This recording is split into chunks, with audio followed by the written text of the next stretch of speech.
بسم الله الرحمن الرحيم.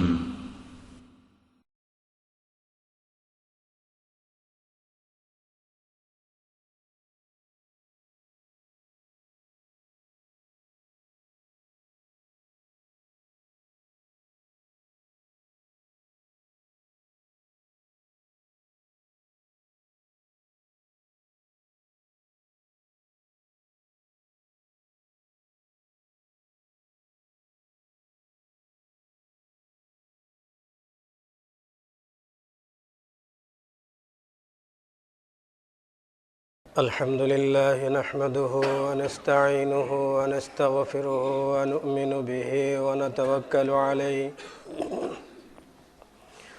ونعوذ بالله من شرور أنفسنا ومن سيئات أعمالنا من يهده الله فلا مضل له ومن يضلله فلا هادي له أشهد أن لا إله إلا الله وحده لا شريك له وأشهد أن محمدًا عبده ورسوله أرسله بالحق بشيرًا ونذيرًا وداعيًا إلى الله بإذنه وسراجًا منيرًا فقد قال الله تعالى في كلامه المجيد وفرقانه الحميد أعوذ بالله من الشيطان الرجيم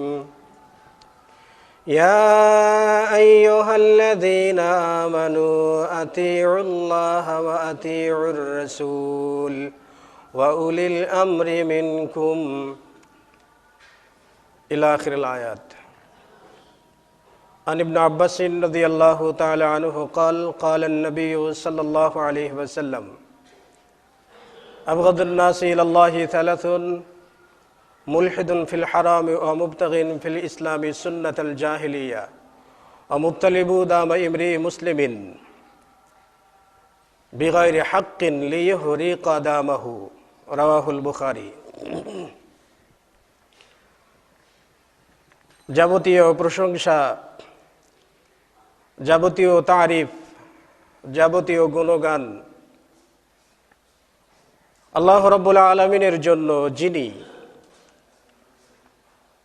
আমাদেরকে প্রতি জুমার মতো আজকেও তার আহ্বানে সাড়া দেওয়ার সুযোগ দিয়েছেন। সে আল্লাহ রাব্বুল আলামিনের দরবারে সিজদায়ে শুকর সকলেই পড়ি আলহামদুলিল্লাহ। অতঃপর নবী মুহাম্মদুর রাসূলুল্লাহ সাল্লাল্লাহু আলাইহি ওয়াসাল্লামের উপর বর্ষিত হোক দরুদ ও সালাম সাল্লাল্লাহু আলাইহি ওয়াসাল্লাম। প্রিয় উপস্থিতি, আজকের আলোচনার বিষয় হচ্ছে সুন্নাতের মানদণ্ডে বিদআত,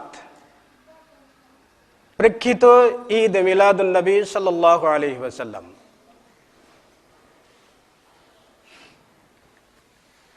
আমাদের জানা আছে যে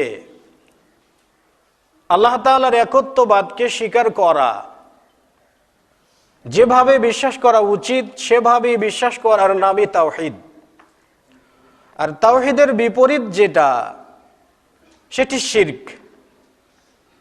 নবী সাল্লাল্লাহু আলাইহি ওয়াসাল্লামের পদাঙ্ক অনুসরণ করা, সুন্নাত, আল্লাহ রাসূল যা করেছেন, যা করতে বলেছেন, তাকে অধিকাংশ ক্ষেত্রে সুন্নাত হিসাবে গ্রহণ করা হয়। আর এই সুন্নাতের বিপরীতটাই হলো বিদআত।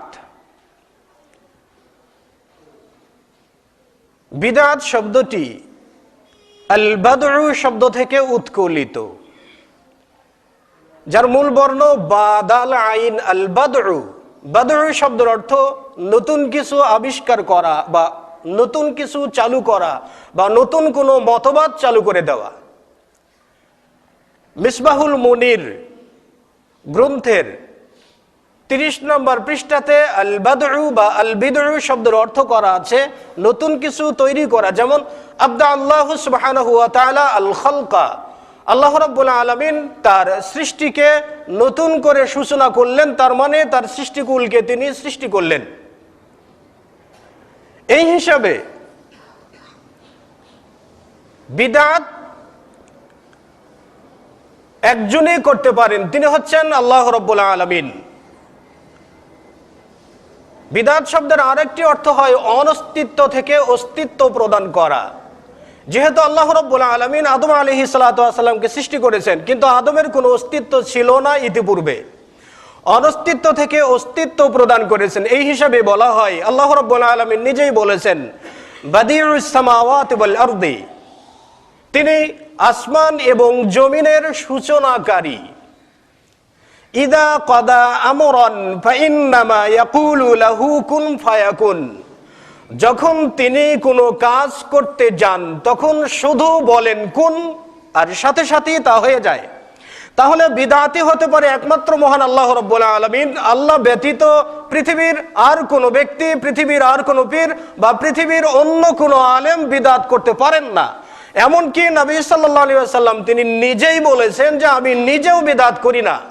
আল্লাহ রাসূল সাল্লাল্লাহু আলাইহি ওয়াসাল্লাম বলেছেন, আল্লাহ রাব্বুল আলামিন তাকে বলেছেন বলতে, তাই তিনি বলেছেন যে কুল, হে রাসূল আপনি বলে দিন, কুল মা কুনতু বিদআম মিনার রাসূলি। আল্লাহ রাসূলকে আল্লাহ তাআলা বললেন, হে রাসূল আপনি বলে দিন যে মা কুনতু বিদআম মিনার রাসূলি, আমি রাসূলগণদের মধ্যে নতুন কোন রাসূল নই। অর্থাৎ কাদ আরসালাল্লাহু সুবহানাহু ওয়া তাআলা ক্বাবলি মুবাশশিরিন ওয়া মুনযিরিন, আল্লাহ রাব্বুল আলামিন আমারও পূর্বে অসংখ্য অগণিত নবী এবং রাসূল পাঠিয়েছিলেন, আমি তাদের পথের অনুসরণ করেই এসেছি। তবে ইসলামটাকে আল্লাহ রাসূল সাল্লাল্লাহু আলাইহি সাল্লাম পূর্ণতা দিয়ে গেছেন। এখান থেকে বোঝা যায় নবী সাল্লাল্লাহু আলাইহি সাল্লাম তিনি নিজের থেকেও কিছু বলতেন না। এই আয়াতের পরবর্তী অংশ মা আদরি, আমি নিজেও জানি না যে কিয়ামতের ময়দানে আমার সঙ্গে এবং তোমাদের সঙ্গে কি রূপ আচরণ করা হবে। এরপর আল্লাহ রাসূল বললেন ইন আত্তাবিউ, আমি অনুসরণ করি না আমার উপর যা ওহী নাযিল হয়েছে তা ব্যতীত। তার মানে আল্লাহ রাসূল সাল্লাল্লাহু আলাইহি সাল্লাম ওহীর পূর্ণাঙ্গ অনুসরণ করতেন, নিজের থেকে কিছু বলতেন না বা নিজের থেকে কিছু করতেন না। মা ইয়ানতিকু আনিল হাওয়া ইন হুয়া ইল্লা ওয়াহয়ু ইউহা, আল্লাহ রাসূল সাল্লাল্লাহু আলাইহি ওয়াসাল্লাম তিনি তার নিজের পক্ষ থেকে কিছু বলতেন না, যা বলতেন শুধুমাত্র ওহীর উপর ভিত্তি করে বলতেন। তাহলে আল্লাহ রাসূল তিনি নিজেও কিছু করতেন না, তার মানে আল্লাহ রাসূল নিজেও নতুন কিছু করার মতো ক্ষমতা রাখেননি। আল্লাহ রাসূল যদি এমন ক্ষমতা না রেখে থাকেন, তাহলে আমরা কি নতুন কিছু ইসলামে চালু করার মতো ক্ষমতা রাখি? অসম্ভব, কখনোই নয়। আল্লাহ রাব্বুল আলামিন বলেছেন আল ইয়াউমা আকমালতু লাকুম দীনাকুম ওয়া আতমামতু আলাইকুম নি'মাতি ওয়া রাদিতু লাকুমুল ইসলাম দীনা। আজ থেকে, মানে আরাফার ময়দানে নবী সাল্লাল্লাহু আলাইহি ওয়াসাল্লাম বলছেন, আল্লাহ রাব্বুল আলামিন তাক দিয়ে বলিয়ে নিচ্ছেন যে আল ইয়াউমা আকমালতু লাকুম দীনাকুম, আজ থেকে মানে আজকের দিন থেকে আকমালতু লাকুম দীনাকুম, তোমাদের দ্বীনকে পরিপূর্ণ করে দিলাম। ওয়া আনআমতু আলাইকুম নি'মাতি, আর তোমাদের উপরে আমার নিয়ামতকেও পূর্ণ করে দিলাম। ওলামায়ে কেরামগণ বলেছেন এখানে নিয়ামত শব্দের অর্থ হচ্ছে কোরআনুল কারীম, তার মানে সেই সময় থেকে কোরআনটা সম্পূর্ণ। ওয়া রাদিতু লাকুমুল ইসলাম দীনান, এবং আমি সন্তুষ্ট হলাম তোমাদের জন্য ইসলামকে দিন রূপে বরাদ্দ করে দিয়ে। তাহলে ইসলাম আমাদের দিন, আর এই ইসলাম মানব আমরা কিসের ভিত্তিতে? তা হচ্ছে কিতাবুল্লাহি ওয়া সুন্নাত রাসূলি। এ দুটোই অন্য একটা হাদিস থেকে আমরা স্পষ্টই জানি, এটা আমাদের সবারই পরিচিত যে মা তারাকতু ফিকুম আমরাইন, আমি তোমাদের জন্য দুটো বস্তু রেখে যাচ্ছি, এই দুটোকে যতক্ষণ পর্যন্ত তোমরা শক্তভাবে ধারণ করবে ততদিন পর্যন্ত তোমরা পথভ্রষ্ট হবে না। কিতাবুল্লাহি ওয়া সুন্নাত রাসূলি, একটি আল্লাহ রাব্বুল আলামিনের কিতাব, আর একটি নবী করিম সাল্লাল্লাহু আলাইহি ওয়াসাল্লামের সুন্নাহ অর্থাৎ সহিহ হাদিস। এই দুটোর উপরে যতক্ষণ পর্যন্ত মানুষ থাকবে, উদাহরণস্বরূপ বলে দেওয়া যেতে পারে, ধরে নিন যে একটা রেল লাইন আছে, তার পাতিপাড়া আছে দুটা, একটা রেলগাড়ি চলবে তার দুটো লাইনের উপর দিয়ে, কিন্তু এই দুটো লাইন ছেড়ে যখন রেলগাড়িটা লাইনের নিচে পড়ে যাবে তখন অ্যাক্সিডেন্ট হয়ে যাবে, মানুষ মারা যাবে, প্রাণহানি ঘটবে। কিন্তু যতক্ষণ পর্যন্ত রেলগাড়িটা তার দুটো লাইনের উপর দিয়ে চলবে ততক্ষণ পর্যন্ত তার অ্যাক্সিডেন্ট হওয়ার কোনো সম্ভাবনা নেই। অনুরূপভাবে কিতাবুল্লাহি ওয়া সুন্নাত রসুলে এই দুটো ধরে নিন, সেরকম আপনার জীবনের জন্য দুটো লাইন বা দুটো পাতি পাড়া আছে। এই লাইনের উপর দিয়ে কিতাবুল্লাহ এবং সুন্নাত রসুলে এই দুটো লাইনের উপর দিয়ে যখন ব্যক্তির জীবন, সমাজের জীবন, রাষ্ট্রের জীবন যখন চলবে, তখন ব্যক্তি থেকে নিয়ে রাষ্ট্র পর্যন্ত সবাই সঠিক পথেই থাকবে। কিন্তু আমরা আসলে সঠিক পথে থাকিনি। ইতিহাস থেকে যেটা পাওয়া যায়, বিদআত এটার প্রথম উৎপত্তি হয় 30 থেকে 35 হিজরির মাঝামাঝি সময়ে। সেই সময় থেকে বিদআতের উৎপত্তি হয়। এই উৎপত্তি থেকে ব্যাপক বিস্তৃতি লাভ করে ফাতেমি খিলাফতের সময়, এবং এর পরবর্তীতে সেটার বিস্তৃত হতেই থাকে। বর্তমান সময়ে এমন একটা অবস্থাতে আমরা দাঁড়িয়েছি যে বিদআতের প্রকোপটা এত বৃদ্ধি পেয়েছে, যার ফলে আমরা সুন্নাতকে খুঁজে পাচ্ছি না। সুন্নাতের পরিপন্থী বিদআত দিয়ে আমাদের সমাজে ভরপুর রয়েছে। তার ভিতরে একটি ঈদে মিলাদুন নবী সাল্লাল্লাহু আলাইহি ওয়াসাল্লাম। এ বিষয়ে পর্যালোচনা করব আলোচনার শেষের দিকে ইনশাআল্লাহ। আল্লাহ রাসূল সাল্লাল্লাহু আলাইহি ওয়াসাল্লাম বললেন যে আবগাদুন নাসি ইলাল্লাহি সালাসাতুন মুলহিদুন ফিল হারামি ওয়া মুবতাগিন ফিল ইসলামি সুন্নাতাল জাহিলিয়া ওয়া মুত্তালিবু দামি ইমরি মুসলিমিন লিয়ুহরি কাদামাহু। 3 শ্রেণীর ব্যক্তির উপরে আল্লাহ রাব্বুল আলামিন সবচাইতে বেশি ক্রোধান্বিত থাকবেন, এবং 3 শ্রেণীর ব্যক্তির উপর আল্লাহ রাব্বুল আলামিন সর্বাধিক রাগান্বিত থাকবেন। 1, মুলহিদুন ফিল হারাম, মসজিদ হারাম তথা মক্কাতুল মুকাররমা হেরেম শহরের মাঝে পাপ সংগঠনকারী। 2, মুবতাগি ফিল ইসলামি সুন্নাতাল জাহিলিয়া, ইসলামের মাঝে জাহিলি জামানার কোন সুন্নাত, জাহিলি জামানার কোন নীতি, জাহিলি জামানার কোন নিয়মকে অনুপ্রবেশকারী। 3, মুত্তালিবু দামি ইমরি মুসলিমিন, কোন মুসলিমের রক্তকে অন্যায়ভাবে প্রবাহিত করা। এই 3 শ্রেণীর ব্যক্তির উপর আল্লাহ রাব্বুল আলামিন ক্রোধান্বিত থাকবেন। আলোচনার বিষয়বস্তুর সাথে সঙ্গতিপূর্ণ। মুবতাগি ফিল ইসলামি সুন্নাতাল জাহিলিয়া, ইসলামের মাঝে জাহিলি জামানার কোন সুন্নাতকে ঢুকে দেওয়া। উদাহরণস্বরূপ বলা যেতে পারে, আমাদের সমাজে বা গ্রামগঞ্জে মজলিস হয়ে থাকে, এটা একটা জাহিলি জামানার কাজ। অনুরূপভাবে জন্মদিবস, মৃত্যু দিবস, আকিকা দিবস, যত প্রকারের দিবসগুলো রয়েছে, সবগুলো দিবস জাহিলি জামানা থেকে এসেছে, তাদের থেকে আমরা পেয়েছি।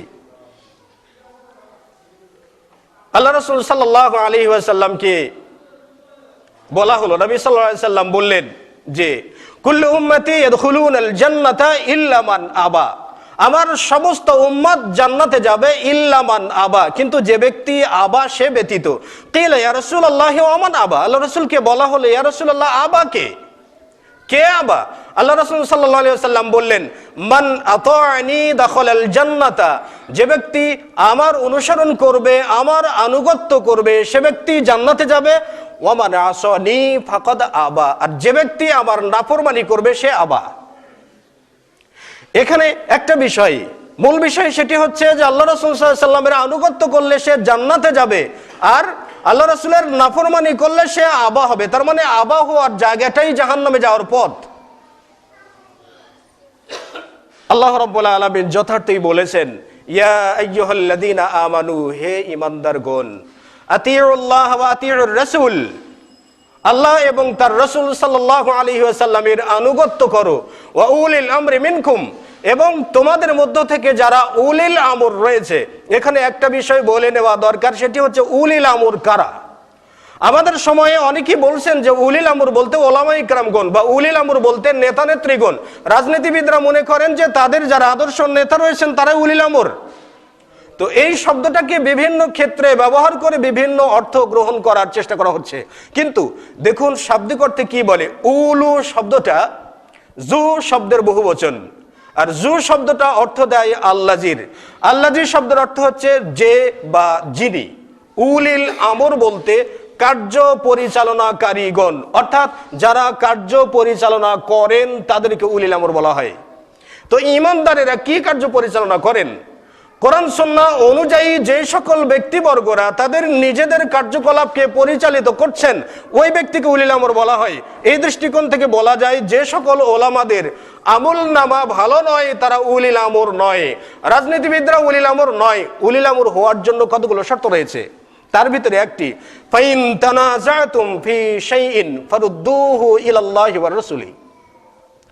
যদি ইসলামের ব্যাপারে বা ধর্মের ব্যাপারে কোনো বিষয়ে তোমাদের ইখতিলাফ থাকে, দ্বিমত তো থাকতেই পারে, ইখতিলাফ যদি থাকে তাহলে ফারুদ্দুহু ইলাল্লাহি ওয়া রাসূলিহি, তা আল্লাহ এবং তার রসুলের দিকেই ফিরিয়ে দাও। তার মানে আল্লাহ এবং রসুল যে সিদ্ধান্ত তোমাদেরকে দিবেন সেই সিদ্ধান্তটাই মাথা পেতে নেবে। এটা উলিল আমরের বড় পরিচয়। উলিল আমর তাহলে ওই সকল ব্যক্তিরা নন যারা শুধুমাত্র নিজেদের মাযহাবকে, নিজেদের মতবাদকে, নিজেদের মতাদর্শকে প্রতিষ্ঠিত করার জন্য রাসূল সাল্লাল্লাহু আলাইহি সাল্লামের একাধিক সহিহ সুন্নাহকে জবাই করেছেন, কোরআনুল কারীমের অসংখ্য অগণিত আয়াতকে কবর দিয়েছেন, ওই সকল ব্যক্তিদেরকে কখনোই উলিল আমর বলা যায় না। তারা উলিল আমর নয়, যদিও বলা হয়ে থাকে।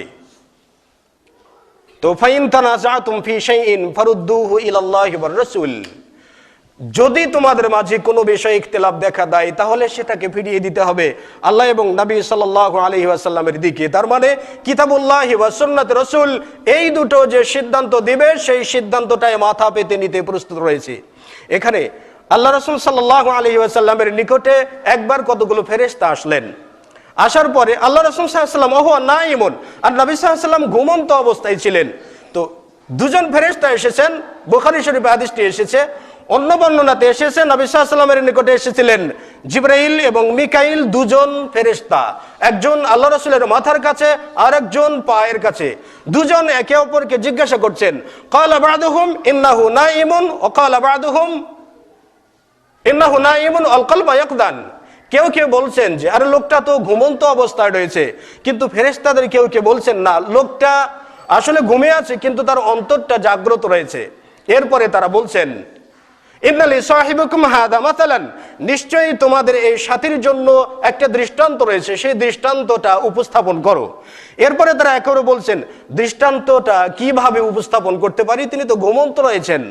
ক্বালা বা'দুহুম ইন্নাহু নাইমুন ওয়াল কলবু ইয়াকদান, কেউ কেউ বলছেন না, তিনি যদিও ঘুমন্ত রয়েছেন কিন্তু তার অন্তরটা জাগ্রত রয়েছে, অর্থাৎ তার ব্যাপারে যদি কোনো কথা বলা হয়, যদি কোনো দৃষ্টান্ত দেওয়া হয় তাহলে তিনি বুঝবেন, তিনি জানবেন বা তিনি শুনবেন।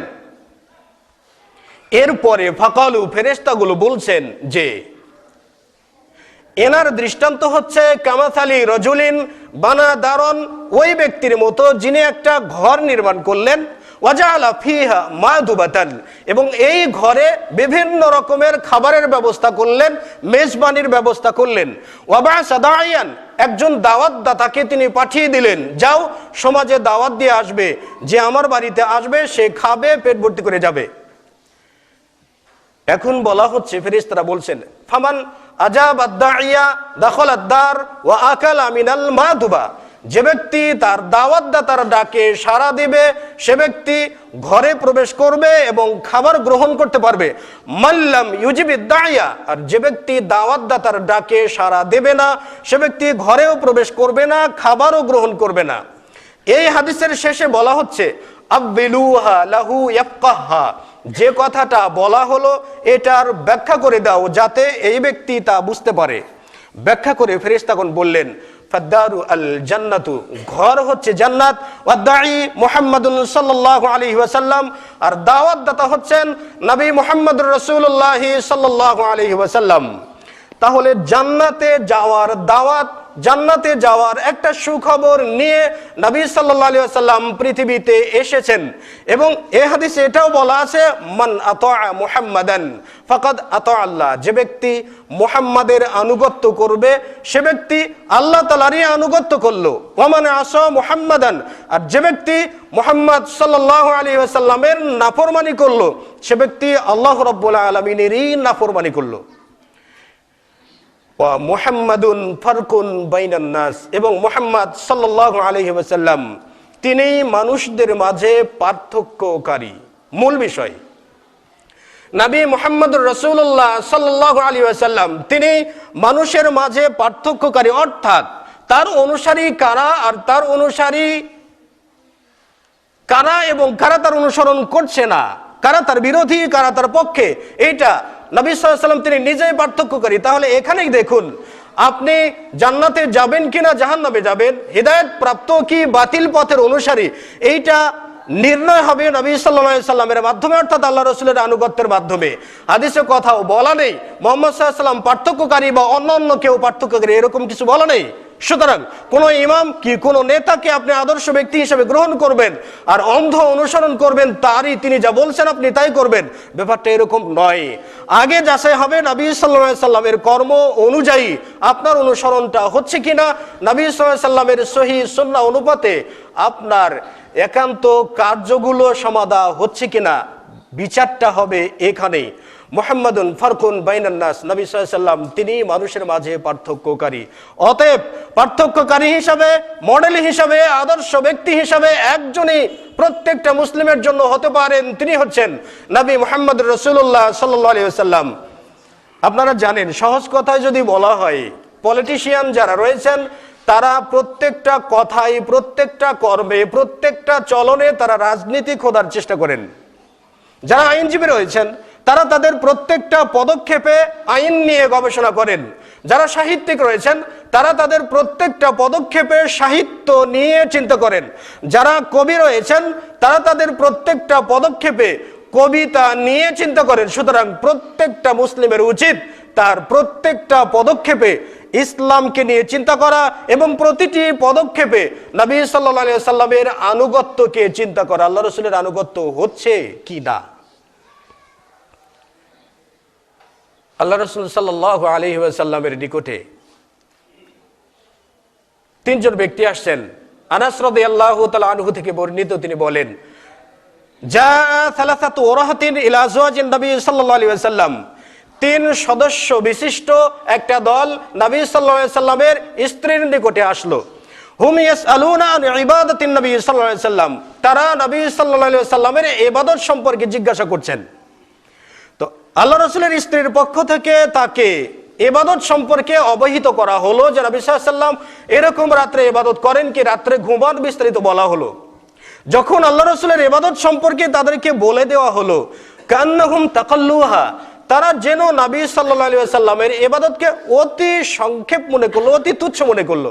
নবী সাল্লাল্লাহু আলাইহি ওয়াসাল্লাম খুব একটা ইবাদত করেন না, তাদের কাছে খুব কম মনে হলো। আল্লাহ রাসূল এত অল্প ইবাদত করেন, এইটা বলছেন, তারা চিন্তা করছেন। কিন্তু চিন্তা করার পরপরই তারা আরেকটি চিন্তা করছেন, আইনা নাহনু মিনান নবী সাল্লাল্লাহু আলাইহি ওয়াসাল্লাম, আরে আল্লাহ রাসূল সাল্লাল্লাহু আলাইহি ওয়াসাল্লাম কোথায় আর আমরা কোথায়? কদ গফারাল্লাহু মা তাকদ্দামা মিন যামবিহি ওয়া মা তাআখার, আরে আল্লাহ রাব্বুল আলামিন তো নবী সাল্লাল্লাহু আলাইহি সাল্লামের আগের এবং পরের সমস্ত গুনাহ তো ক্ষমা করে দিয়েছেন। তাহলে আল্লাহ রাসূলের ইবাদতের সঙ্গে কি আমাদের ইবাদত হয়? এরপরে তারা চিন্তা করছেন। ক্বালা আহাদুহুম, তাদের একজন বলছেন, আম্মা আল্লাহি, আল্লাহর কসম করে বলছি, আনা উসাল্লিল লাইলা আবাদান, আমি সারা রাত্রি জেগে ইবাদত করব, কখনো ঘুমাবো না। ওয়াকাল আল আখার, অন্যজন বলছেন, আনা আসুমুন নাহারা আবাদান ওয়ালা উফতিরু, আমি সারাদিন সিয়াম পালন করব, কখনো সিয়াম বর্জন করব না।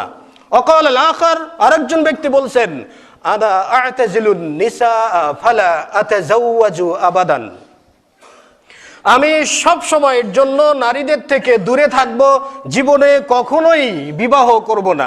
ফাজান নবী সাল্লাল্লাহু আলাইহি ওয়াসাল্লাম, আল্লাহ রাসূল তাদের নিকটে চলে আসলেন। আর আল্লাহ রাসূল বললেন, আনতুমুল্লাযীনা কুলতুম কাযা ওয়া কাযা, আরে তোমরা কি এরকম কথা বলতেছিলে যে একজন সারা রাত জেগে জেগে সালাত আদা করবে, আর একজন সারাদিন সিয়াম পালন করবে, আর একজন বিবাহ করবে না, এমন কি বলছিলে? তারা বলল, না ইয়া রাসূলুল্লাহ, হ্যাঁ আমরা বলছিলাম। আল্লাহ রাসূল সাল্লাল্লাহু আলাইহি ওয়াসাল্লাম তাদের কথার প্রতিবাদ করে বললেন, আল্লাহি ইন্নী লা আখশাকুম লিল্লাহি ওয়া আতকাকুম লাহু, আমি তোমাদের চাইতে আল্লাহ রাব্বুল আলামিনকে সবচাইতে বেশি ভয় করি এবং তার প্রতি আমি তোমাদের চাইতে বেশি তাকওয়াবান। সাবধান, আমি সালাত আদা করি, সালাত বর্জন করি, আমি সিয়াম পালন করি, সিয়াম বর্জন করি, আমি নিজে বিবাহ করেছি। মান রাগিবা আন সুন্নতি ফালাইসা মিন্না, যে ব্যক্তি আমার একটি মাত্র সুন্নাতকে অবজ্ঞা করবে সে ব্যক্তি আমার উম্মাত নয়, অর্থাৎ সে আমার দলভুক্ত নয়, সে আমার তরিকার লোক নয়, সে আমার সুন্নাতের অনুসারী নয়। এখানে দেখুন লোক তিনটির উদ্দেশ্য ভালো ছিল। একজন ব্যক্তি সারাদিন তিনি সিয়াম পালন করবেন, আরেকজন সারা রাত সালাত আদা করবেন, আরেকজন বিবাহ না করে ইবাদতে কাটিয়ে দিবেন। কিন্তু আল্লাহ রাসূল তাদের প্রতিবাদ করলেন কেন? তিনি কেন বললেন যে আমি বিবাহ করেছি, আমি সবকিছু করেছি? এর থেকে আল্লাহ রাসূল সাল্লাল্লাহু আলাইহি ওয়াসাল্লাম বুঝাতে চাচ্ছেন জীবনের প্রত্যেকটা কর্মে, প্রত্যেকটা পদক্ষেপে আনুগত্য হওয়া উচিত নবী সাল্লাল্লাহু আলাইহি ওয়াসাল্লামকে। অতএব আল্লাহ রাসূল যে ইবাদতটা করেননি, আপনি যদি সেই ইবাদতটাকে ইবাদত হিসেবে চালিয়ে দেন, তাহলে তো সেটা ইবাদত হলো না, ইবাদত ছাড়া অন্য কিছু। হ্যাঁ, একজনের ইবাদত হতে পারে, আল্লাহর ইবাদত যদি না হয় তাহলে তো শয়তানের ইবাদত তো হতেই পারে। অস্বাভাবিক কি? দাসত্ব দুইটা, এক দাসত্ব আল্লাহ রাব্বুল আলামিনের, আর দ্বিতীয়ত শয়তানের দাসত্ব। তো দাসত্ব দুটা, একটা আল্লাহ রাব্বুল আলামিনের নির্দেশ মানছেন, নবী সাল্লাল্লাহু আলাইহি ওয়াসাল্লামের সুন্নাত মেনে চলছেন, এর পরিপন্থীতে আপনি যেটা করতে যাচ্ছেন সেটাই তো বিদআত হবে। আল্লাহ রাসূল সাল্লাল্লাহু আলাইহি ওয়াসাল্লাম বলছেন, মান আহদাথা ফি আমরিনা হাদা মা লাইসা মিনহু ফাহুয়া রাদ্দুন। যে ব্যক্তি আমার কর্মের মাঝে, মানে শরীয়তের মাঝে এমন একটি কর্ম চালু করলো, নতুন কাজ চালু করলো, ফাহুয়া রাদ্দুন, যে কাজটি আমার শরীয়তে নেই, আমার নির্দেশে নেই, আমার মৌন সম্মতিতে নেই, সেই কাজটি নিশ্চিত রূপে পরিত্যাজ্য বা পরিত্যক্ত। অতএব এই ফাহুয়া রাদ্দুন, এই বাক্যের ব্যাখ্যায় হাফিজ ইবনে হাজার আসকালানী রাহিমাহুল্লাহ বলছেন, ফাহুয়া রাদ্দুন আই ফাহুয়া বিদআতুন। আল্লাহ রাসূলের কর্মের মাঝে যে কর্মটি নেই সেটা বিদআত। একাধিক উলামা ইকরামগণ একই ব্যাখ্যা উপস্থাপন করেছেন। তাহলে আল্লাহ রাসূলের কর্মে শরীয়তের মাঝে যা নেই এমন কিছু যদি আমরা করে থাকি, তাহলে নিশ্চিত রূপে বলা যায় সেটি বিদআত, বিদআত ছাড়া অন্য কিছু নয়। সেই হিসাবে সুন্নাতকে আমরা কতগুলো বিষয়কে সুন্নাত রূপে গ্রহণ করছি, কিন্তু প্রকৃতপক্ষে তা বিদআত। উদাহরণস্বরূপ বলে দেওয়া যেতে পারে, ধরে নিন যে আপনি পানিতে নেমেছেন। তো পানিতে নেমেছেন, পানির মাঝে কতগুলো সাপ থাকে, পানিতে কতগুলো গাছ, এই গাছের ডালের সঙ্গে সাপ পেঁচিয়ে আছে। তো আপনি পানিতে ডুব দিয়ে সাপটাকে ধরে ফেলেছেন। ধরে ফেলার পরে আপনি ভাবছেন যে আমি লম্বা একটা কুচা মাছ ধরেছি বা এই জাতীয় কোনো মাছ ধরেছি। আপনি মাছ ধরে চিৎকার করছেন, কিন্তু মাছ ভেবে আপনি সেটাকে ধরলেন। ধরে যখন আপনি উপরে তুলে দেখছেন, আরে বাবা মাছ নয়, এটা তো সাপ। তখন কি আপনি সাপটাকে যত্নে হাতে রাখবেন নাকি সজোরে নিক্ষেপ করবেন? যদি পাগলও হয় তথাপিও সাপটাকে ফেলে দেবেন। কিন্তু সুন্নাতের নামে কতগুলো বিদআতকে আমরা আঁকড়িয়ে ধরেছি, সুন্নাতের নামে কতগুলো বিদআতকে সুন্নাত হিসেবে আমরা গ্রহণ করেছি। আমরা জানছি যে এটা সুন্নাত নয়, এটা বিদআত, কিন্তু তারপরেও এটাকে সুন্নাত হিসাবে যখন গ্রহণ করতে যাচ্ছি, তখন সত্যিকার অর্থেই ইসলামের সঙ্গে, শরীয়তের সঙ্গে, নবী সাল্লাল্লাহু আলাইহি ওয়াসাল্লামের সঙ্গে একটু গাদ্দারি হয়ে গেল না তো? আমি জানছি যে এটা বিদআত। উদাহরণস্বরূপ ধরে নিন ঈদ মিলাদুন নবী সাল্লাল্লাহু আলাইহি ওয়াসাল্লাম। এটার উৎপত্তি এবং ক্রমবিকাশ এটা আসলো কোত্থেকে, পেলাম কিভাবে? ইতিহাস থেকে যেটা আমরা জানতে পারি সেটি হচ্ছে ঈদ মিলাদুন নবী সাল্লাল্লাহু আলাইহি ওয়াসাল্লাম এসেছে ফাতিমি খিলাফতের চতুর্থ খলিফা আল মুইজ্জুলি দ্বীনিল্লাহ, যিনি খেলাফতের দায়িত্বে ছিলেন 952 খ্রিস্টাব্দ থেকে নিয়ে 975 খ্রিস্টাব্দ পর্যন্ত।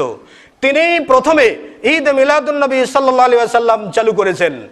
আসলে ঈদ, তৃতীয় ঈদ তিনি চালু করলেন।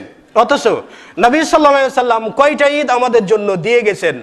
আনাস রাদিয়াল্লাহু তাআলা আনহু থেকে বর্ণিত, তিনি বর্ণনা করেন, লাম্মা কাদিমান নবী সাল্লাল্লাহু আলাইহি ওয়াসাল্লাম আল মাদিনাতা, নবী সাল্লাল্লাহু আলাইহি ওয়াসাল্লাম যখন হিজরত করে মদিনায় গেলেন, মদিনায় যে তিনি দেখলেন ওয়ালাহুম ইয়াউমানি, মদিনাবাসীদের জন্য রয়েছে দুটি দিন, ইয়ালআবুনা ফীহিমা, এই দুটো দিনে তারা খেল তামাশা আনন্দ ফুর্তি করতেন। নবী সাল্লাল্লাহু আলাইহি ওয়াসাল্লাম তাদেরকে জিজ্ঞাসা করলেন, আরে মা হাদানিল ইয়াউমানি, এই দুটো দিনটা কি? আল্লাহ রাসূল সাল্লাল্লাহু আলাইহি ওয়াসাল্লামকে বলা হলো, ইয়া রাসূলুল্লাহ নালআবু ফিল জাহিলিয়া, আমরা এই দুটো দিনে জাহিলি জামানা থেকেই খেলা করে আসি, আনন্দ ফুর্তি করে আসি। আল্লাহ রাসূল সাল্লাল্লাহু আলাইহি ওয়াসাল্লাম জবাবে বললেন, কদ আবদালাকুমুল্লাহু ফীহিমা খায়রান, আল্লাহ রাব্বুল আলামিন তোমাদের জন্য এই দুটো দিনের চাইতে আরো অন্য উত্তম দুটো দিনকে পরিবর্তন করে দিয়েছেন। এক ঈদুল আযহা ওয়া ঈদুল ফিতর, একটি ঈদুল আযহা আর একটি ঈদুল ফিতর। তাহলে ঈদুল আযহা এবং ঈদুল ফিতর এই দুটো মুসলিম মিল্লাতের জন্য দুটো ঈদ। এই দুটো ঈদ ব্যতীত তৃতীয় কোনো ঈদ পৃথিবীর বুকে শরীয়ত রাখেনি। পৃথিবীর বুকে তৃতীয় কোনো ঈদ না করেছেন নবী সাল্লাল্লাহু আলাইহি ওয়াসাল্লাম, না করেছেন সাহাবায়ে কেরামগণ, না করেছেন তাবিঈনগণ, না করেছেন তার পরবর্তী সময়ের লোকজন। একটু হিসাব করে দেখুন, আল মুইজ্জুল দ্বীনিল্লাহ তার খেলাফতকাল 952 খ্রিস্টাব্দ থেকে নিয়ে 975 খ্রিস্টাব্দ পর্যন্ত। নবী সাল্লাল্লাহু আলাইহি সাল্লাম ইন্তেকাল করেছেন 631, মতান্তরে 632 খ্রিস্টাব্দে। তাহলে 632 খ্রিস্টাব্দ থেকে নিয়ে 952 খ্রিস্টাব্দ পর্যন্ত প্রায় 320 বছর যাবত এর মাঝে চলে গেছে। এই 320 বছরের কোনো ব্যক্তি, 320 বছরের মাঝে কোনো আলেম, কোনো মুহাক্কিক, কোনো মুহাদ্দিস ঈদে মিলাদুন নবীর কোনো প্রয়োজন মনে করলেন না, নবী সাল্লাল্লাহু আলাইহি সাল্লামের জন্মদিবস পালন করার প্রয়োজন অনুভব করলেন না। আর ফাতিমি খিলাফতের খলিফা আল মুইজ্জুল দ্বীনিল্লাহ তিনি এটার প্রয়োজন অনুভব করলেন।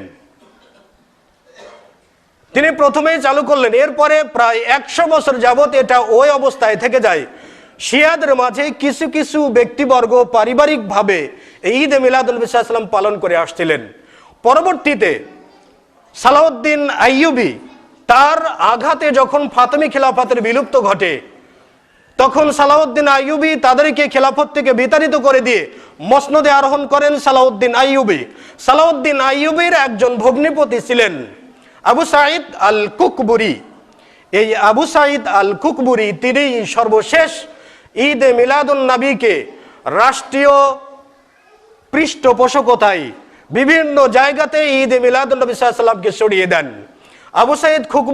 আবু সাঈদ আল কুকবুরি তিনি ছিলেন ইরাকের ইরবিল প্রদেশের গভর্নর। তিনি ইন্তেকাল করেছেন 630 হিজরিতে। আল্লাহ রাসূল সাল্লাল্লাহু আলাইহি ওয়াসাল্লাম ইন্তেকাল করেছেন 11তম হিজরিতে, আর তিনি ইন্তেকাল করলেন 630 হিজরিতে। এর মাঝখানে দেখুন প্রায় 621 থেকে 22 বছর যাবত কোন ব্যক্তি, কোন মুহাক্কিক ঈদে মিলাদুন নবী সাল্লাল্লাহু আলাইহি ওয়াসাল্লামের প্রয়োজনীয়তা অনুভব করলেন না, এটাকে বিস্তৃত করে দেওয়ার জন্য চিন্তা করলেন না, তিনি সেটাকে চালিয়ে দিলেন। এখন ধরে নিন যে সকল ঈদের সেরা ঈদ ঈদে মিলাদুন নবী যে একটা স্লোগান দেওয়া হয়, বিভিন্ন পুরী, আসরা, চন্দ্রপুরী, ফরিদপুরি, গোপালপুরি কি কি আছে, তারা যে বলছে সকল ঈদের সেরা ঈদ ঈদে মিলাদুন নবী। আমি বলতে চাই সেই ঈদটা যদি সেরা ঈদ হয়ে থাকে তাহলে এটা এমন একটা ঈদ যে ঈদটা নবী সাল্লাল্লাহু আলাইহি ওয়াসাল্লাম তিনি নিজে পালন করেননি, সাহাবায়ে কেরামগণ চলে গেছেন তারা কেউ পালন করেননি, তাবিঈনগণ 600 বছরের যতগুলো মুহাক্কিক চলে গিয়েছেন তারা কেউ পালন করেননি। 600 বছর পর এসে এটা কোন জায়গা থেকে একটা বিশাল আকারের সকল ঈদের মহা ঈদ ঈদে মিলাদুন নবী কোত্থেকে আসলো? আর তাছাড়া ইতিহাস বলছে 12 রবিউল আউয়াল মাসে নবী সাল্লাল্লাহু আলাইহি ওয়াসাল্লাম জন্মগ্রহণ করেননি। আল্লাহ রাসূল জন্মগ্রহণ করেছেন 9 রবিউল আউয়াল, যদিও ইখতিলাফ রয়েছে। 12 রবিউল আউয়াল নবী সাল্লাল্লাহু আলাইহি ওয়াসাল্লাম ইন্তেকাল করেছিলেন। তাহলে যেই দিনে আল্লাহ রাসূলের ইন্তেকালের জন্য শোক পালন করা উচিত, সেই দিনে আমরা ঈদ হিসাবে আনন্দ উল্লাসে ফেটে পড়ছি। ব্যাপারটা কেমন যেন হয়ে গেল না? তার মানে আল্লাহ রাসূলের ইন্তেকালে আমরা খুশি? উল্টা বুঝিল রাম। আবু তাহের বর্ধমানে একটা বই লিখেছিলেন, উল্টা বুঝিল রাম। সেখানে পীর ফকিরদের কথা বলা আছে। তো আসলে উল্টা বুঝিল রাম না, উল্টা বুঝিল জাতি। গত সপ্তাহে বলেছিলাম যীশু খ্রিস্টের জন্মদিবস আমরা পালন করছি 25শে ডিসেম্বর, আসলে 25শে অক্টোবর। 25শে ডিসেম্বরে জন্মগ্রহণ করেছিলেন বাদশাহ নমরুদ, যেই নমরুদ ইব্রাহিম আলাইহিস সালাতু ওয়াস সালামকে আগুনে নিক্ষেপ করেছিল তাকে হত্যা করার জন্য। কিন্তু যীশু খ্রিস্টের জন্মদিবস পালন করছি না, নমরুদের জন্মদিবস পালন করে বলছি আমরা এটাই করছি। কিন্তু এগুলো ঘৃণিত বিদআত। এখন আপনাদের বিবেককে আমি জিজ্ঞাসা করতে চাই, যেটা আল্লাহ রাসূল করলেন না, কেউ করলেন না, আল্লাহ রাসূলের ইন্তেকালের 600 বছর পরে এসে সেটা কি কোনো সুন্নতি ইবাদত হতে পারে? তার মানে আল্লাহ রাসূলের কর্ম সুন্নাত, অন্যান্য ব্যক্তিদের কর্ম সুন্নাত। তার মানে আল্লাহ রাসূল সাল্লাল্লাহু আলাইহি ওয়াসাল্লামের প্রাধান্য কি আপনার কাছে রয়েছে? নেই। আল্লাহ রাসূলের প্রাধান্য যদি আপনি না দেন তাহলে তো আপনি কোথায় যাবেন? অথচ আল্লাহ রাসূল সাল্লাল্লাহু আলাইহি ওয়াসাল্লাম বলছেন মুহাম্মাদুন ফারকুন বাইনান নাস, মুহাম্মদ সাল্লাল্লাহু আলাইহি ওয়াসাল্লাম মানুষের মাঝেই পার্থক্যকারী। আমরা বিশ্বাস করছি নবী সাল্লাল্লাহু আলাইহি ওয়াসাল্লামকে শ্রদ্ধা করি, সম্মান করি। আরে বাবা, শ্রদ্ধা সম্মান, অমুসলিম অনেক দার্শনিক নবী করিম সাল্লাল্লাহু আলাইহি ওয়াসাল্লামকে শ্রদ্ধা করে থাকেন, অমুসলিম অনেক দার্শনিক নবী সাল্লাল্লাহু আলাইহি ওয়াসাল্লামকে সম্মান করে থাকেন। নবী সাল্লাল্লাহু আলাইহি ওয়াসাল্লাম তিনি আল্লাহর পক্ষ থেকে প্রেরিত দূত, তিনি শান্তি প্রতিষ্ঠা করেছিলেন, তিনি ইসলামের জন্য অনেক কিছু করেছেন। এমনকি এমন কথা বলা হয়ে থাকে, ডক্টর ধাল্লা, তিনি একজন হিন্দু পণ্ডিত, তিনি বলেছেন পৃথিবীতে যদি কখনো কোনো সময় শান্তি প্রতিষ্ঠা করা সম্ভব হয়, তাহলে মুহাম্মদ সাল্লাল্লাহু আলাইহি ওয়াসাল্লাম যে আদর্শ নিয়ে এসেছেন ওই আদর্শ দিয়েই শান্তি প্রতিষ্ঠা করা সম্ভব, অন্য কোনো আদর্শ দিয়ে নয়। তাই বলে কি বলবেন ডক্টর ধাল্লা মুসলিম? জি না, আল্লাহ রাসূলকে সম্মান করারও একটা সীমা আছে। সম্মান করবেন কিভাবে? আল্লাহ রাব্বুল আলামিন বলছেন, কুল ইন কুনতুম তুহিব্বুনাল্লাহ ফাত্তাবিউনি ইউহিব্বুকুমুল্লাহ। হে রাসূল, আপনি বলে দিন, যদি তোমরা আল্লাহ রাব্বুল আলামিনকে ভালোবাসো তাহলে ফাত্তাবিউনি, আমার অনুসরণ করো, ইউহিব্বুকুমুল্লাহ, তাহলে আল্লাহ রাব্বুল আলামিন তোমাদেরকেও ভালোবাসবেন। এখানে বাস্তব যে প্রেক্ষাপট সেটি হচ্ছে, আল্লাহ রাব্বুল আলামিনকে যদি আমরা ভালোবাসতে চাই তাহলে আল্লাহ রাসূলের আনুগত্য করতে হবে। সুতরাং ভালোবাসা কাকে বলে? ভালোবাসার অর্থই আনুগত্য। আপনি যেটাকে ভালোবাসেন আপনি সেটার অনুসারী। যেমন ধরে নিন আপনি গরুর মাংস সবচাইতে বেশি ভালোবাসেন, তার মানে ওইটার অনুসারী বেশি। যেখানে গরু গোশত দেখেন সেখানে পাগল হয়ে যান, তাই না? তাহলে ভালোবাসার অর্থ এটা নয় যে আপনি তার নামের প্রতি শ্রদ্ধা করলেন কিন্তু তার কার্যকলাপে অন্যজনের আনুগত্য করলেন। সেই ক্ষেত্রে আল্লাহ রাসূলের মাঝে এবং আমার আপনার আমলের মাঝে কোনো ধরনের দাড়ি, কোনো ধরনের কমা, কোনো ধরনের সেমিকলন, কোনো ধরনের কোনো পার্থক্য থাকা অনুচিত। সরাসরি আনুগত্য করব নবী সাল্লাল্লাহু আলাইহি ওয়াসাল্লামের। আর আল্লাহ রাসূল সাল্লাল্লাহু আলাইহি ওয়াসাল্লাম বলছেন, ফাইন্না খায়রাল হাদিসি কিতাবুল্লাহ ওয়া খায়রাল হাদী হাদী মুহাম্মাদিন সাল্লাল্লাহু আলাইহি ওয়াসাল্লাম। নিশ্চয় সর্বোত্তম কালাম বা সর্বোত্তম কথা হচ্ছে আল্লাহ রাব্বুল আলামিনের কালাম, অর্থাৎ কোরআনুল কারীম। আর ওয়া খায়রাল হাদী হাদী মুহাম্মাদিন সাল্লাল্লাহু আলাইহি ওয়াসাল্লাম, সর্বোত্তম হিদায়াত হচ্ছে নবী সাল্লাল্লাহু আলাইহি ওয়াসাল্লামের হিদায়াত। ওয়া শাররাল উমুরি মুহদাসাতুহা, এবং সবচাইতে নিকৃষ্ট কর্ম হচ্ছে বিদআত কিছু চালু করে দেওয়া। কুল্লা বিদআতিন দালালা, প্রত্যেকটা বিদআতি গোমরাহি। কুল্লা বিদআতিন দালালা কুল্লা দালালাতিন ফিন্নার, এবং প্রত্যেকটা গোমরাহি প্রবেশ করবে জাহান্নামে।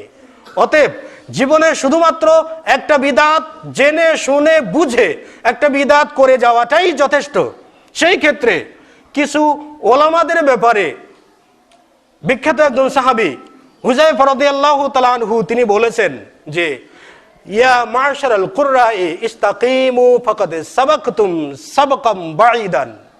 হে কারিগণ, মানাল কুররা, ওলামা ইকরামগণ বলছেন কুররা শব্দের অর্থ হচ্ছে ওলামা বৃন্দ। তিনি বললেন, হে ওলামা পরিষদ, তোমরা ইস্তাকিমু আই ইস্তাকিমু আলাদ দ্বীন আই ইস্তাকিমু আলা কিতাবিল্লাহি ওয়া সুন্নাতি রাসূলি, কিতাবুল্লাহ এবং সুন্নাতে রাসূল সাল্লাল্লাহু আলাইহি ওয়াসাল্লামের উপরে তোমরা অটল থাকো, অনড় থাকো, তাহলে ফাকাদ সাবাকতুম সাবাকাম বাঈদান, তাহলে তোমরা অগ্রগামী হবে। ফাইন আখাযতুম ইয়ামিনান ওয়া শিমালান, যদি সঠিক পথ ব্যতি রেখে ডান কিংবা বামের দিকে যদি তোমরা অন্য কিছু তালাশ করো তাহলে ফাকাদ দালালতুম দালালাম বাঈদান, তাহলে তোমরা সবচাইতে বেশি পথভ্রষ্ট হবে।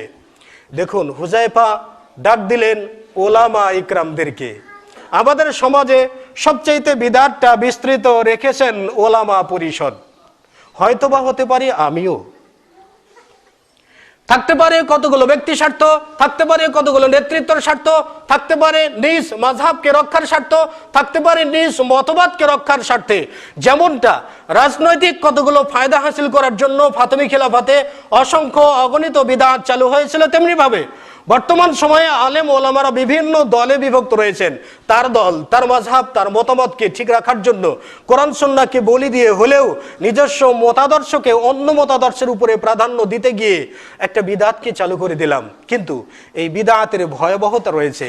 নবী সাল্লাল্লাহু আলাইহি ওয়াসাল্লাম বলছেন, মান দাআ ইলা হুদান, যে ব্যক্তি কোনো ব্যক্তিকে হিদায়াতের উপরে ডাকবে সে ব্যক্তি তারও প্রতিদান পাবে। কানা লাহু মিনাল উজুর, সেই ক্ষেত্রে তার প্রতিদান থাকবে মান তাবিআহু, যে তার অনুসরণ করবে তার সমপরিমাণ। অনুরূপভাবে মান দাআ ইলা দালালাতিন, যে ব্যক্তি কাউকে কোনো গোমরাহির দিকে, পথভ্রষ্টতার দিকে আহ্বান করবে, তারও থাকবে তার পাপ। যে ব্যক্তি ভ্রষ্ট পথে আনুগত্য করবে তার সমপরিমাণ পাপ। উভয়ের পাপের কোনো কমতি করা হবে না। অতএব একটা বিদাতকে যে সমাজে চালু করে দিব, কিন্তু এই বিদাতের ভয়াবহতা, বিদাত যতদিন পর্যন্ত চালু থাকবে ততদিন পর্যন্ত যিনি চালু করেছেন তিনিই পেয়ে যাবেন এর যাচাই খায়ের। ঈদে মিলাদুন্নবী প্রথম যিনি চালু করেছেন, সেই ওলামা, সে আলেম যদি জেনে থাকেন যে ঈদে মিলাদুন্নবী কেউ পালন করেন নাই, আমি চালু করে গেলাম, এটাই সুন্নাত, তাহলে ওই ব্যক্তি কিয়ামত পর্যন্ত যতদিন ঈদে মিলাদুন্নবী পালিত হবে ততদিন এর পাপ ওই ব্যক্তিকেই বহন করতে হবে। সুন্নাতের নামে আমরা আঙ্গুলে তাসবিহ গোনার পরিবর্তে পেলাম মালা গোনা। মালা গোলাই দিলাম আর মাঝে মাঝে বললাম, কিন্তু 101টি কাঠি আছে, 101। আপনারা জানেন যে কোনো ব্যক্তি যদি দান করতে যান তাহলে 101 টাকা দান করেন। কেন? 100-র উপরে 1 টাকার গুরুত্ব তার বেশি আছে। এইটা হিন্দু সমাজে সবচাইতে বেশি রয়েছে। রবীন্দ্রনাথ ঠাকুরের গলায় যে মালাটা আপনারা দেখেছেন, সেই মালার কাঠি রয়েছে 101টি। কিন্তু সেখান থেকে আমরা কিভাবে এইটা তাসবিহ গোনার মাধ্যম হিসেবে আমরা পেয়ে গেলাম? আশ্চর্যের ব্যাপার এখানে, আল্লাহ রাসূল বললেন আঙুলে তাসবিহ গুনবে, আঙুলটা কিয়ামতের দিন সাক্ষ্য দিবে। কিন্তু তার পরিবর্তে আমরা একটা মালা গ্রহণ করলাম আর বলছি এটাই সুন্নাত। তো আসলে আমাদের পথ চলা বা আমাদের গন্তব্যটা উল্টো দিকে চলছে। তো সুন্নাত আমাদের একান্ত অনুসরণীয়, সুন্নাতকে পালন করতে হবে। সুন্নাতের পরিপন্থী যেটা, এই সবগুলোই পরিত্যাজ্য। আল্লাহ রাব্বুল আলামিন বলছেন, মা আতাকুমুর রাসূলু ফাখুদুহু ওয়া মা নাহাকুম আনহু ফান্তাহু। রাসূল সাল্লাল্লাহু আলাইহি ওয়াসাল্লাম তোমাদের জন্য যা নিয়ে এসেছেন তা তোমরা গ্রহণ করো। ওয়া মা নাহাকুম আনহু ফান্তাহু, যে সকল কাজ তিনি ছেড়ে দিতে বলেছেন, যে সকল কর্মের প্রতি তিনি নিষেধাজ্ঞা জারি করেছেন, নিষেধ করেছেন, ফান্তাহু, তা তোমরা পরিত্যাগ করো।